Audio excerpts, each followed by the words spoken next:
안녕하세요. 오래간만입니다. 자, 이번에도 오래간만에 영상을 제작하게 되었는데요. 최근 들어 제가 영상을 올리는 주기, 텀이 약간 좀 길어지고 있는데, 개인적으로 제가 시간이 좀 짬짬이 나면은 영상들을 편집을 해서 여러분들에게 도움이 되는 영상을 업로드 하겠습니다. 자, 아무튼 이번에 다룰 내용은 급등주 반등 시점 잡기 팁, 급등주 반등 계산기 활용이라는 내용인데요. 처음 이 내용을 접하신 분들은 내용이 다소 생소할 수 있습니다. 자, 그러나 제 블로그를 과거에서부터 많이 봐온 분들이거나 또는 테스의 데이트레이딩 바이블 2를 봐오신 분들은 이 내용이 상당히 좀 도움이 되는 내용이지 않을까 싶고요. 자, 물론 처음 이 영상을 접하신 분들도 이 급등주 반등 시점에 대한 생각을 좀 더 새로운 관점으로 생각을 할 수 있게 되는 시간이 되지 않을까 합니다. 자, 아무튼 이번에 다룰 내용은 급등주 반등 시점 잡기 팁에 대한 내용인데, 보통 급등주 하면 이렇게 급등을 하게 됐는데, 이 급등을 멈추고 하락을 하게 되었을 때 어느 구간에서 반등이 나올 가능성이 높겠는가에 대한 내용입니다. 이 어느 구간에서 반등이 나올 수 있겠는가에 대한 그 힌트는 바로 이 계산기를 활용하는 것인데요. 어떻게 활용을 하는지는 다음 그림을 먼저 보겠습니다. 다음 그림을 보게 되면은 제가 간단하게 주가를 그렸는데요. 제 과거에 대한 영상들은 대부분 주가가 바닥권 구간에 머물러 있게 되었을 때 어떻게 하면 이 급등하는 시세를 먹을 수 있겠는가에 대한 내용을 많이 다뤘었죠. 자, 그런데 이번에는 주가가 급등을 하고 난 이후에 주가가 조정을 받았을 때, 이 조정을 받았을 때 어느 구간까지 조정이 나오고 반등이 나오는가에 대한 내용을 다뤘습니다. 자, 쉽게 말해서 어느 구간까지 하락을 하고 반등이 나올 것인가에 대한 내용을 다룬 것인데요. 자, 이게 무슨 말인지는 실제 차트를 보겠습니다. 개양전기란 차트인데요. 과거에 25%까지 상승한 장대 양봉이 나왔습니다. 자, 이렇게 장대 양봉이 나는데 대부분의 분들은 장대 양봉 이후에 눌림목을 공략을 하게 되었을 때 대체로 차트에 표시되어 있는 이 직전에 있는 고점을 매수 타점으로 활용을 하게 되죠. 자, 그래서 주가가 이 직전에 있는 고점까지 하락을 하고 반등이 나오면 좋겠지만은 오히려 반등이 나오지 않고 하락하는 경우가 종종 나온단 말이에요. 그렇기 때문에 저는 이 하락하는 구간이 나오기 때문에 어떻게 하면 좀 더 과학적인 방법으로 반등이 나올 구간을 예측을 하고 그 예측하는 구간에서 매수를 하고 수익을 낼 수 있겠는가에 대한 내용을 연구를 좀 했는데요. 그 결과물이 바로 급등주 투매폭 이론입니다. 자, 그래서 저는 이 급등주 투매 어느 구간까지 하락을 하고 반등이 나올 것인가에 대한 데이터를 쌓아왔고 이 데이터를 뽑아내서 간단한 계산기를 만들어 봤는데요. 자, 이렇게 급등주 투매폭 계산기를 만들어 봤는데 이 장대 양봉, 즉 급등하기 직전의 종가를 기준가로 둡니다. 자, 그래서 이 급등하기 직전의 종가가 바로 이날이죠. 자, 이날의 종가인 2,855원, 그리고 이날의 고가인 3,645원. 자, 이렇게 투매폭 계산하기 버튼을 누르게 되면 28% 상승을 했고 적정가, 하단가, 그리고 고점 대비 30% 가격이 나오게 됩니다. 자, 여기서 적정가 상단과 적정가 하단이 매매 타점인데요. 차트로 한번 끄어보겠습니다. 3,280원, 그리고 3,098원. 자, 이렇게 차트에 표시를 했는데요. 주가가 3,280원과 3,098원까지 하락을 하고 반등이 7% 이상 나오는 것이라 할 수 있겠습니다. 자, 그럼 과연 주가가 이 구간까지 내려오고 반등이 나오는지 확인을 해보도록 하겠습니다. 자, 다음날 조정이 왔고 그 다음날 더 큰 조정이 왔죠. 이 이후에 어떻게 됐을까요? 자, 여기까지 이 구간까지 왔죠. 투매폭 상단과 하단 범위 사이에 오고 그 다음날 주가는 이렇게 21% 급반등이 나온 걸 확인할 수 있습니다. 이 급등주 투매폭 계산기 범위 안에 왔죠. 3,280원과 3,098원까지 오고 자, 이렇게 반등이 크게 나온 걸 확인할 수 있습니다. 자, 이렇게 계산기를 활용을 하는 것인데요. 자, 물론 주가가 다음날 자, 이렇게 흘렀는데 마찬가지로 이 고가가 경신이 되었을 때도 활용을 할 수 있습니다. 이날의 고가가 4,005원인데요. 4,005를 입력을 하고 계산하면 주가가 여기서부터 여기까지 40% 상승을 했고 적정가가 3,444원, 3,284원 이렇게 나오게 되는데요. 자, 어때요? 주가가 적정 투매폭 범위 안에 있습니다. 자, 이 이후에 어떻게 될지는 모르겠지만 어쨌든 주가는 이 범위 안에 있으면 대체로 7% 이상 오를 가능성이 있다는 것입니다. 아시겠죠? 자, 이 내용을 처음 접하신 분들은 어떤 원리인지 궁금하신 분들이 있을 텐데요. 제 블로그에 들어가 보면 이 내용이 어떤 원리인지 아실 수 있을 겁니다. 잠깐 소개를 해보자면요. 지금 나오고 있는 화면은 제가 개인적으로 운영하고 있는 블로그 메인 화면인데요. 밑으로 쭉 내리게 되면은 분석 변화의 기준 기준 급등주 제2부라고 쓰여져 있는 칼럼입니다. 밑으로 쭉 내려보게 되면은 자, 이렇게 고점 대비 반등 구간이 나오게 되죠. 이 파란색이 하나하나의 데이터들입니다. 자, 이 데이터들이 뭐냐면은 고점 대비 42%에서 16% 하락 후 31%의 반등, 하나하나의 급등주 종목들을 다 체크를 한 것입니다. 이 체크한 값들을 데이터로 뽑아놓고 이 데이터들에게 유의미한 수치들을 매매 타점으로 활용하는 것입니다.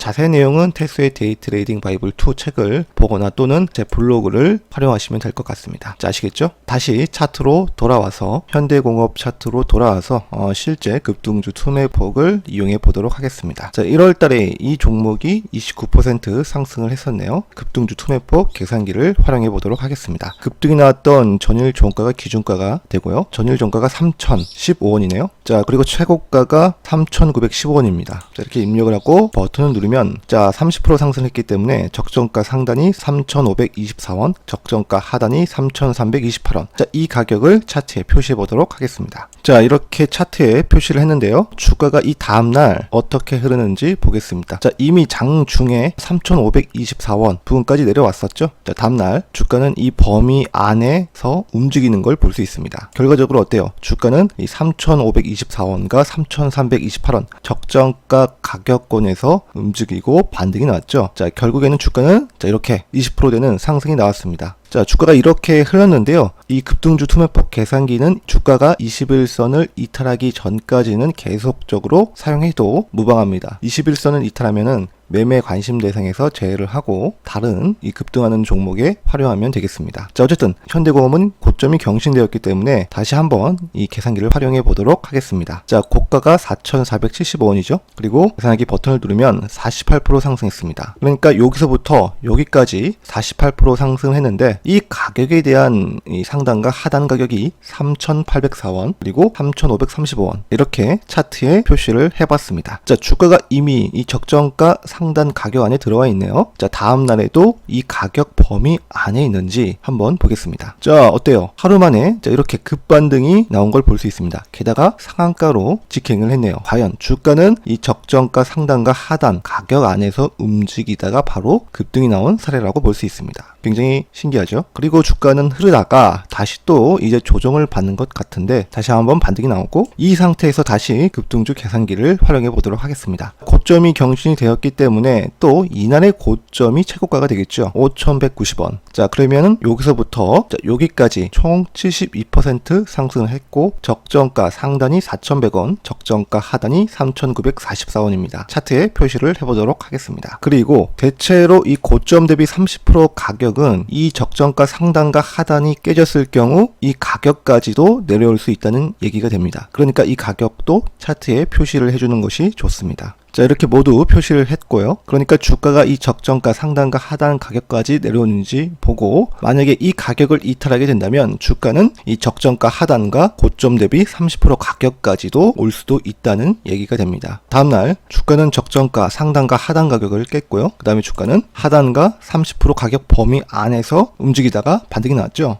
자, 그런데 반등의 크기가 세지는 않네요. 그런데 다음날 다시 한번 상한가가 출현했습니다. 자, 이렇게 급등주 투매폭은 투매폭 범위 안에서 급등이 나오는 경향이 큽니다. 자, 그런데 이제 바로바로 급등이 나오는 경우도 있고 이렇게 뭐 하루, 이틀, 3일, 뭐 4일 정도 걸리고 그 이후에 반등이 강하게 나오는 경우가 많은데요. 자, 물론 이 급등주 투매폭은 21선을 이탈하게 된다면 이 계산기 활용을 하지 마시고 차라리 다른 종목에서 이 초입 부근에서 다시 활용을 해주시면 될 것 같습니다. 대체로 급등주 같은 경우에는 21선을 이탈하면 약세로 흐를 가능성이 굉장히 많기 때문에 급등주 계산기를 활용을 할 때는 주가가 21선을 이탈하면 활용을 자제해 주시길 바랍니다. 자, 아무튼 이 급등주 투매폭 계산기는 만능이 아닌데요. 과거의 차트를 검증을 해보면 바로 이 구간이 되겠는데 자, 이 구간에 보면 눈으로 딱 보기에도 반등이 거의 잘 안 나오는 차트라고 볼 수 있죠. 그죠? 다시 한번 검증을 해보면 여기서부터 검증을 해보도록 하겠습니다. 종가가 2,850원, 그리고 최고가가 4,770원. 자, 보게 되면은 적정가 상단이 3,816원, 적정가 하단이 3,578원. 딱 눈에 봐도 3,816원 여기하고 그 다음에 3,578. 자, 이 가격 구간인데 주가는 어때요? 반등이 이 구간에는 별로 없었죠. 21선을 깨고 3,300원대에 들어온 순간서부터는 이 부근대에서는 61선 지지가 나오면서 반등이 이때 16% 올랐죠. 이 이후에는 어때요? 주가는 졸졸졸졸 흐른다는 걸 볼 수 있습니다. 이미 21선을 이탈한 상태죠. 자, 그렇기 때문에 이 계산기를 활용을 할 때는 반드시 주가가 21선 위에 있어야 합니다. 21선 밑에 위치해 있으면 자, 이렇게 역배열로 쫄쫄쫄쫄 하락은 길고 반등은 짧은 그런 어떤 형태가 나타날 수 있습니다. 아시겠죠? 자, 그리고 이 계산기를 활용할 때 중요한 점이 뭐냐면은 자, 최근 들어서 무더기로 급등한 종목이 있죠. 급등한 테마라고 볼 수 있겠는데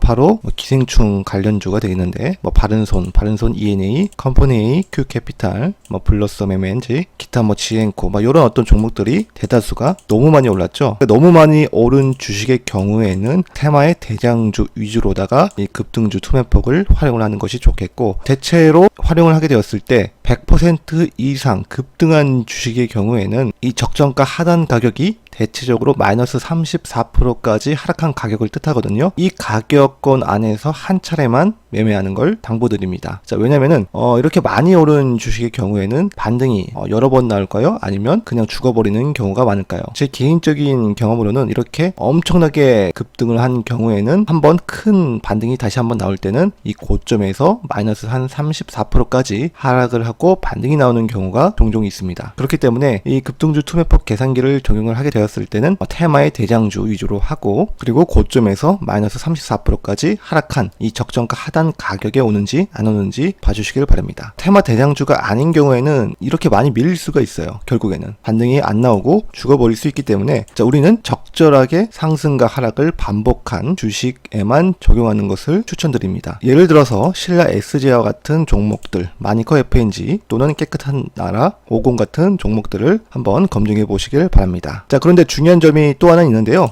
바로 세부적인 매매 타점을 어떻게 잡을 것인가에 대한 얘기가 되겠습니다. 이게 무슨 얘기냐면은 자, 예를 들어서 컴퍼니 K라는 종목에 실제로 이 급등주 투매폭 계산기를 적용을 해서 매매를 한다고 가정해 보게 되면 이 분봉 차트에서 매매 타점을 잡는 거거든요. 자, 그런데 이 분봉 차트를 보게 되면은 어때요? 여기 즉 상단 가격에 와가지고 매수를 덥석하면 돼요, 안 돼요? 안 되겠죠? 이 급등주 투매폭 매매는 분봉 차트를 보게 되었을 때 저는 특히 이제 15분봉을 많이 사용을 하게 되는데요. 이 15분봉에서 이 주가가 이 범위 안에 오고 그 다음에 지지가 되는지 확인을 하고, 그런 다음에 여기 보이는 이 노란색 선이 이제 10분선이거든요. 이 10분선을 안착이 되는지 확인을 하고 매수를 합니다. 만약 안착을 하지 못하면 손절을 하거나 아니면 매매를 안 하면 됩니다. 이 급등주 투매폭 범위 안에서요. 만약에 이 범위를 벗어나는 하락을 하게 될 경우, 만약 이 범위 내에서 분할 매수를 하게 된다면 상당히 큰 손실을 볼 수밖에 없습니다. 그래서 이 급등주 투매폭 매매법을 적용을 할 때는 반드시 이 범위 안에서 지지가 되는지 확인을 하고, 그리고 이 10분선을 안착을 하는지 확인을 해야 됩니다. 아니면 급락을 당하는 경우가 굉장히 많아요.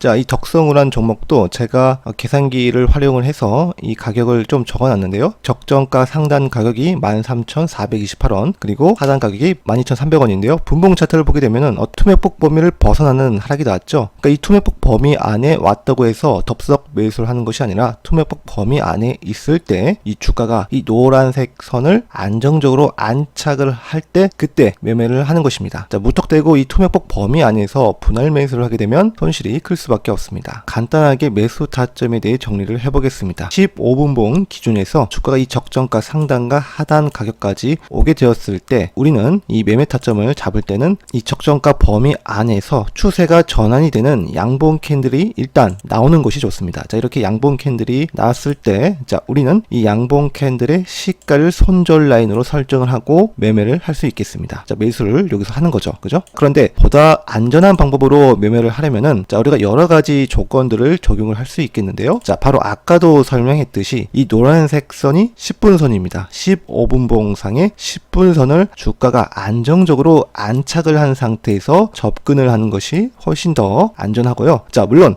여기서 이 차트에 보여지는 이 약세의 신호는 RSI 과매도권 신호입니다. 즉 RSI 지표가 30건 이하일 때 이 약세 신호가 나왔을 때보다 확률이 높겠죠. 이 급등주 투매폭, 즉 급등주 놀이목목 매매는 주가가 갑작스럽게 급락을 한 상태에서 빠르게 급등을 노리는 매매법이기 때문에 이 매매법에 대한 승률을 높이려면은 당연히 주가가 급등을 하려면 해당 주가가 이평선을 골든 크로스를 해야지 급등이 나오는 경우가 굉장히 많죠. 순간적인 급등을 노리려면은 단기 이평선을 골든 크로스 해야 됩니다. 자, 그렇게 이해해 주시면 될 것 같습니다. 자, 다시 차트로 돌아와서 아이크래프트란 종목을 검증을 해보도록 하겠습니다. 자, 이번에는 점상인데요. 점상 종목도 이 투매폭 계산기를 적용할 수 있습니다. 종가가 대략 2,955원, 그리고 고가는 3,835원입니다. 자, 30% 상승했기 때문에 적정가 상단과 하단의 가격은 3,452원, 3,260원입니다. 자, 분봉 차트를 통해 보겠습니다. 이 적정가 상단과 하단 가격을 차트에 표시를 해볼게요.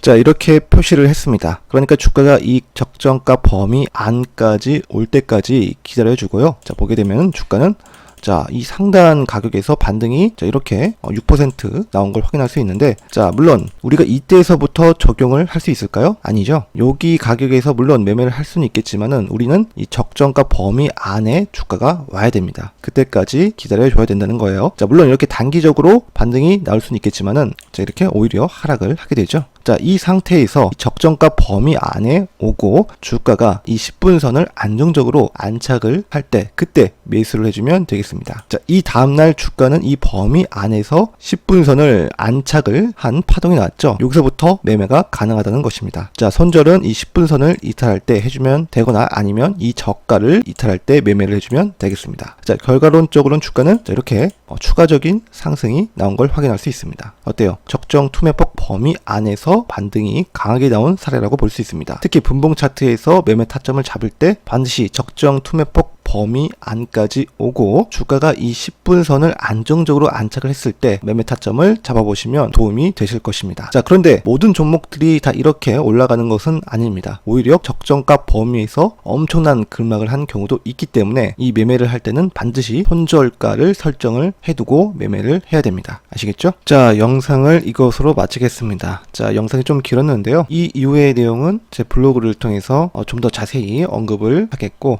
그리고 이 급등주 투매폭 계산기도 여러분들이 다운받을 수 있도록 아래에 링크를 걸어두겠습니다.